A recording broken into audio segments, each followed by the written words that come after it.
You guys asked for it, so I'm giving you a part 2 today to how to make Halloween cake pops.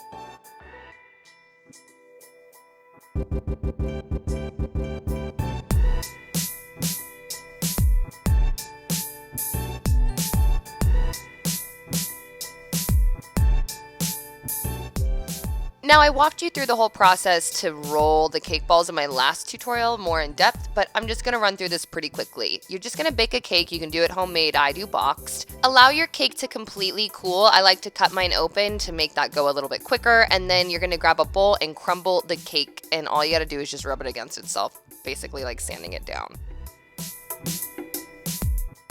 Once that is all crumbled up, you can use homemade frosting. I like to use this Duncan Hines cream cheese. It just makes it not too sweet. I went ahead and added about half of the frosting this time. Last time I used a quarter because the chocolate doesn't need that much frosting. It's moist as is. You definitely don't have to, but I went ahead and added some festive sprinkles and just mix that all together. Now all you gotta do is just scoop those and roll those down into balls.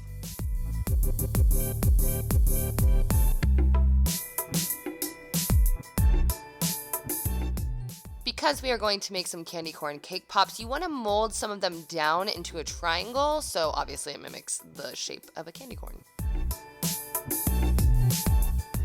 You want to obviously melt down some chocolate, some candy melks that you can pick up from Michael's, and then some cake sticks, and you're just going to dip the tip into the melted chocolate, and then you're going to place that into the cake ball because you're basically gluing the stick to the ball. While we pop those in the fridge to cool, a little tip is I use Florifoam as my base when I want to make the cake pops like stand up straight versus upside down, obviously.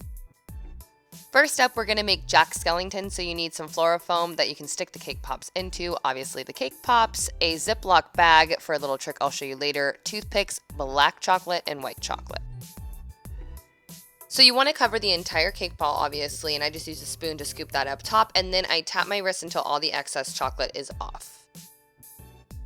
And then instead of placing it back on the foil, that's when the Florifoam comes as your stand. You just stab that right into it so they can dry. You need to let these dry completely before we add the face. To make life easier, I'm going to pipe the faces on, so I just put a Ziploc baggie or rounded cup and filled it with the black chocolate and snipped the tip.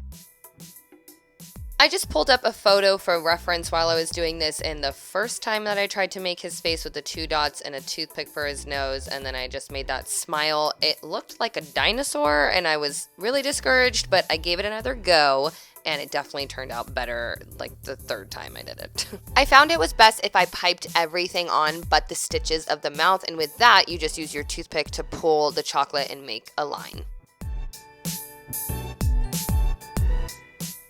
After I got my hand to be a little bit steady, they ended up turning out really cute, and I also printed out his bow tie just on a piece of computer paper and cut it out and then dabbed a little hot glue and added it, and I really love the extra detail.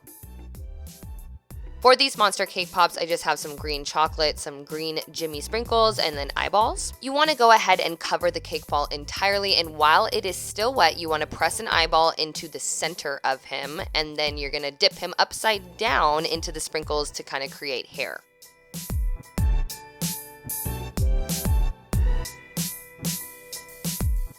We are going to dip our candy corn in 3 stages. So the first obviously being the orange at the base, and you just want to tap your wrist, make sure that's as flat as possible and let it cool. Repeat that same little situation with the yellow for the middle, and then at the very top you can just dip it into the white chocolate.